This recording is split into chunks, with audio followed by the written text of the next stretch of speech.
So I have here with me the Canon EOS M50, and I wanted to discuss a small problem that I have with the placement of the microphone input on the camera. It's right on the side.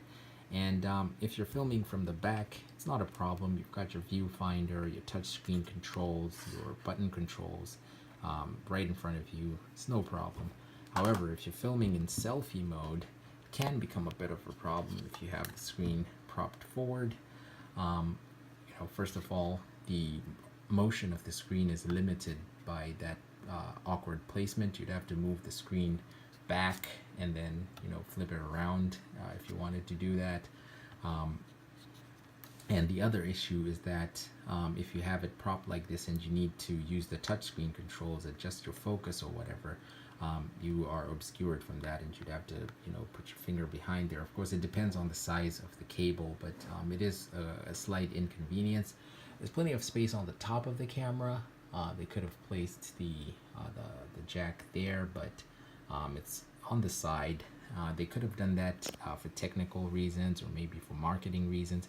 This camera isn't really meant for pros, but rather meant for beginners. It's got a couple of pro features. You can change the lenses. You can get a lens adapter and get some really good lenses there. It's also got an HDMI out on the side here, which could get rid of a lot of the problems that I have with that, because you can plug in an external display, and that won't be abstracted. You can put it either on the top or elsewhere. But yeah, it's still a bit of an inconvenience.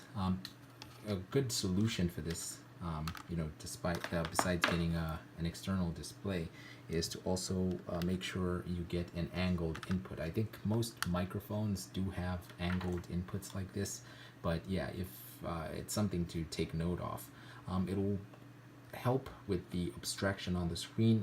There's barely any abstraction here, but it won't help much with the motion of the screen. I think any bit of abstraction, including just this cover for the microphone input, is enough to stop the screen from rotating freely.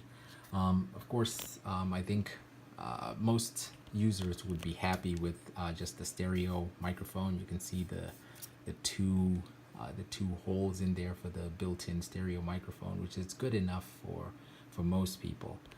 But yeah, it's just something to note on an otherwise excellent camera. It's got some issues with the autofocus system in 4K and stuff, but otherwise it's a really good camera, and I'm going to be using it from here on out.